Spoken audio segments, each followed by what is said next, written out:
मित्रांनो, तुम्ही पाहिलं असेल या IIT वाल्या बाबासोबत हे न्यूज चॅनलवाले कसे वागले. आता समजा तुम्ही आपण आपल्या घरी कोणाला पाहुण्यांना बोलवलं आणि असं जो पाहुणा जर आपल्या मनासारखं नाही वागला किंवा मग आपल्या मनासारखी उत्तरं त्याने नाही दिली, मग आपण त्याच्या अंगावर मारायला धावतो का? नाही ना. तर मग सेम या न्यूज चॅनलवाल्यांनी असं का केलं? ठीक आहे. आता पुढचा प्रश्न आहे. दुसरी गोष्ट म्हणजे की राहिली गोष्ट या IIT बाबाची, तर या बाबाला आपण सुद्धा काही गोष्टींवर ट्रोल केलं होतं. मागं तरी भारत पाकिस्तान मॅच झाली त्यावेळेस बाबा बोलला होता की बा भारत जिंकू शकत नाही. त्यावेळेस जी गोष्ट चुकीची आहे त्याला आपण विरोध केला ना.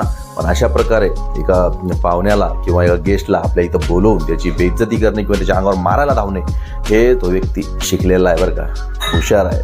आणि राहिली गोष्ट आता त्याचं जे वागणं आहे, काही लोकांना खुपतं आहे, काही लोकांच्या हप्तं आहे, काही लोकांना. पण कुठंतरी तो व्यक्ती एकदम खरा आहे, सच्चा आहे बरं का. आणि तुम्ही कोणाला सपोर्ट करता ते सुद्धा सांगा. आणि हा व्हिडिओ तुम्हाला यातून काय म्हणजे तुम्हाला काय वाटतं की IIT वाल्या बाबासोबत जे झालं योग्य झालं का मग असं नव्हतं व्हायला पाहिजे?